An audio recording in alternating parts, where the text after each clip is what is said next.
representing Oregon's 5th Congressional District, with Portland International just outside of my district, about 15 minutes away, and many municipal airports in the Pacific Northwest that, again, are under threat if we do not pass this FAA reauthorization. So, again, good afternoon, and it's great that we're here today to discuss the continued push for FAA reauthorization, especially during the busiest time of year. And air travel and during the holidays is when people get most anxious about, are they going to get somewhere on time? Reports this year was that Thanksgiving travel set records.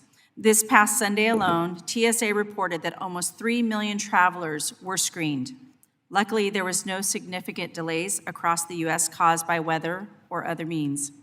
Mr. Santa, you state in your testimony that staffing shortages of air traffic controllers can pose serious risks to not only flight delays and cancellations, but in-flight safety as well. And due to mandatory overtime scheduling, fatigue can be at risk. As you suggest, more accurate operational staffing targets developed by the Collaborative Resources Working Group must be included in FAA's annual controller workforce plan. Can you elaborate on what the CRWG has offered as solutions and how they may address future delays, cancellations, or safety concerns, especially during holiday travel season?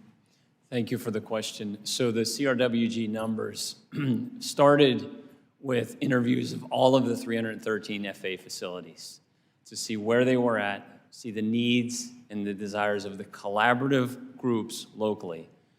And the goal was to address 10-year-old expired numbers. Flight schools open and close, destinations, vacation destinations change, corporate traffic ebbs and flows, and commercial traffic changes hubs and destinations as well. To have a model, a staffing model that is 10 years old doesn't serve the industry or the facilities well.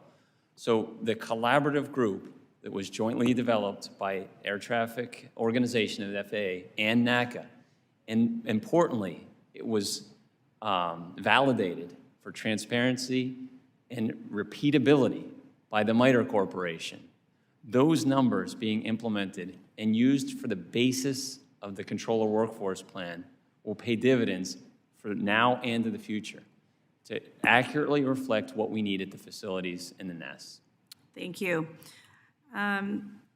Of course, there's other reasons for flight delays. As part of the House-passed FAA, I supported an amendment to require DOT to improve reporting requirements for commercial flight cancellations or delays, with the goal of keeping travelers more informed and lead to strategies to mitigate the causes of those delays.